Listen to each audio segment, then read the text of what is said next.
नमस्कार, बात पते की में आपका स्वागत है और मुद्दा है शक्ति स्ट्राइक।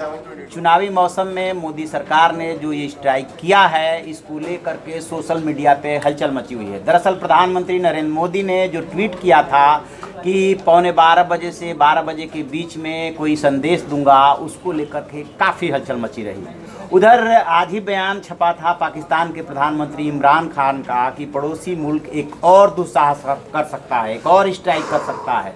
इसके पहले आपको याद होगा कि पश्चिम बंगाल की मुख्यमंत्री ममता बनर्जी ने भी कुछ ऐसा ही इशारा किया था कि चुनाव के दौरान मोदी सरकार कुछ और भी कर सकती है। तब कयासबाजी ये हो रही थी कि शायद चुनाव जीतने के लिए कुछ और हथकंडे, जैसा कि मोदी के बारे में कहा जाता है, कुछ कर सकते हैं। और पाकिस्तान अनुमान लगा रहा था कि एक और स्ट्राइक हो सकता है, लेकिन ये स्ट्राइक दूसरी निकली और इसका संदेश बहुत दूर तलक गया है कि भारत दुनिया में चौथा ऐसा देश हो गया है जो सैटेलाइट को लो ऑर्बिट में ही मार गिरा सकता है। इस पे और बातचीत करने के लिए हमारे साथ मौजूद हैं हमारे सहयोगी विष्णु शर्मा। क्या इसके मायने निकाले जाए?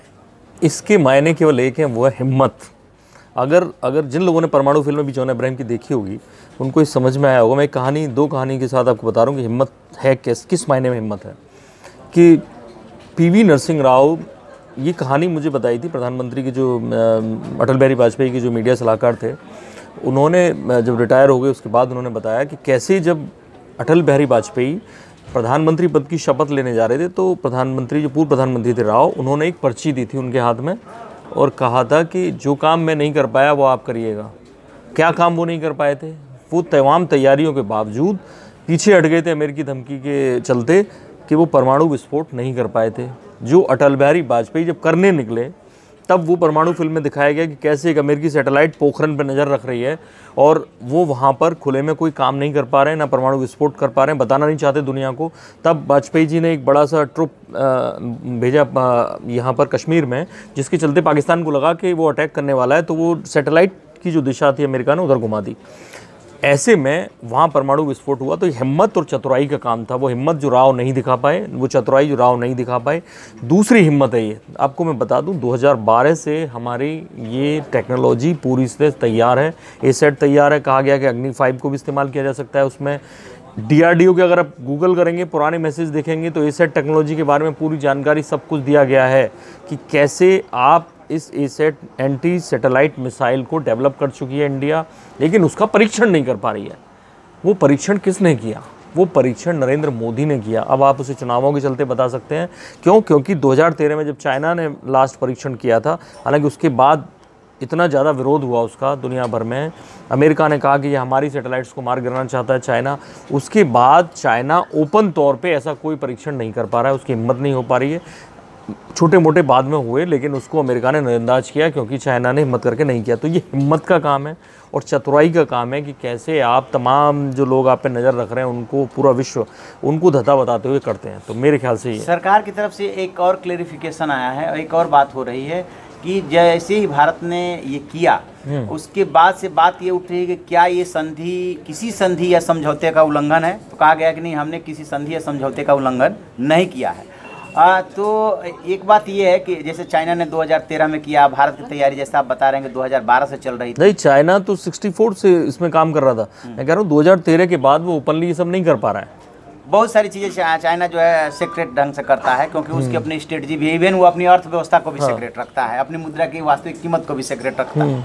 वो उसकी अपनी व्यवस्था की वजह से है, लेकिन भारत उस तरह का देश नहीं है। तो एक तो पहली बात, हमने किसी संधि या समझौते का उल्लंघन नहीं किया है, ये क्लियर कर दिया गया है। अपने लिए किया है, अपनी सुरक्षा के लिए अपनी सुरक्षा। अब इसमें बात ये आ रही है कि जो लो अर्थ ऑर्बिट होता है, उसको शायद ये बोलते हैं, जो पूरी अर्थ है उसके रेडियस जितना है उसका 1/3 पे होता है वो, और वहाँ पे ग्रेविटेशनल पावर जो होता है वो जो है एक तरह से ख़त्म हो जाता है, कम हो जाता है। उसके बाद ही जितने स्पेस स्टेशन वगैरह होते हैं वो काम करते हैं। तो उसी में जाकर के इसने काम किया है। ये बहुत बड़ी उपलब्धि है। लेकिन जो टाइमिंग है 3 मिनट के अंदर यानी सैटेलाइट अपनी जगह चेंज ना कर पाए, अगर वो आप पे नज़र रख रही है, या युद्ध के टाइम पे आप पाकिस्तान से, मान लो आपका युद्ध चल रहा है, चाइना से चल रहा है, तो तमाम काम सैटेलाइट के थ्रू निर्देश दिए जाते हैं।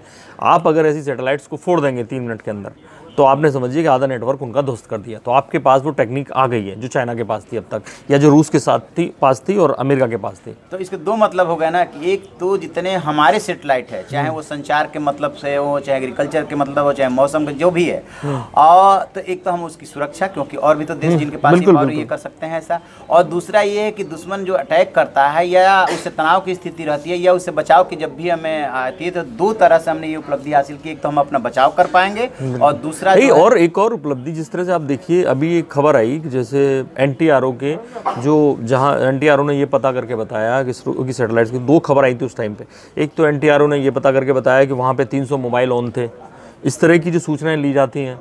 एक ये सैटेलाइट अगर किस काम आते हैं, लोग उसके जरिए टीवी देख रहे होते हैं, लोग उसके जरिए मौसम की जानकारी कर रहे होते हैं, लोग ये भी पता कर रहे होते हैं, ये सुरक्षा में काम आती हैं जो बताई नहीं जाती। दूसरा, एक टाइम्स ऑफ इंडिया ने खबर छापी कि कैसे 70 से 80% पाकिस्तान इसरो के मैप पे है, एक एक चीज़ हमें दिख रही है, वहाँ हमें पता है कहाँ क्या हो रहा है। तो जब हम ये सब कर रहे हैं तो पाकिस्तान और चाइना भी ये कर रहे हैं, चाइना उससे ज़्यादा कर रहा है।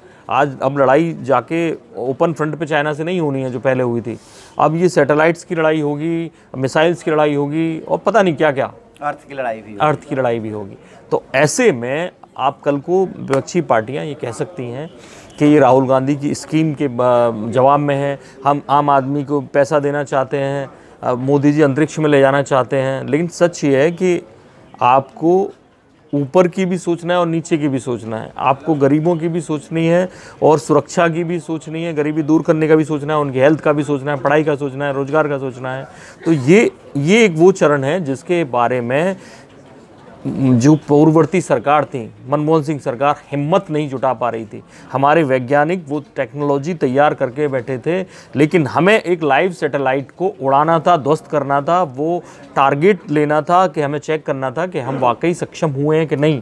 आज वो हिम्मत दिखा पाई, भले ही चुनावी माहौल में। ये बड़ी बात है। चलिए देखिए, राजनीतिक दल हो या सोशल मीडिया हो, उस पर इसकी चर्चा खूब हो रही है। निश्चित रूप से राजनीतिक दल अपने हिसाब से इसकी आलोचना भी करेंगे, आलोचना यदि नहीं कर पाएंगे तो कुछ और कहेंगे, उनका काम है कहेंगे। लेकिन मोदी सरकार ने पाकिस्तान पे एयर स्ट्राइक करने के बाद ये जो शक्ति स्ट्राइक किया, इससे कम से कम देशवासियों के मन में एक आत्मविश्वास जगाया है, एक संदेश देने की कोशिश की है कि हम मजबूत हैं, लगातार मजबूत हो रहे हैं और किसी से कम नहीं है, ज़रूरत पड़ने पे किसी को भी हम जवाब देने में सक्षम है। तो इस संदेश का मतलब होता है, बेशक वो सियासी भी उसमें शामिल है। जो भी इसमें और अपडेट होगा हम आपको बताते रहेंगे। आप देखते रहिए हमारा डिजिटल चैनल इन खबर। Thank you.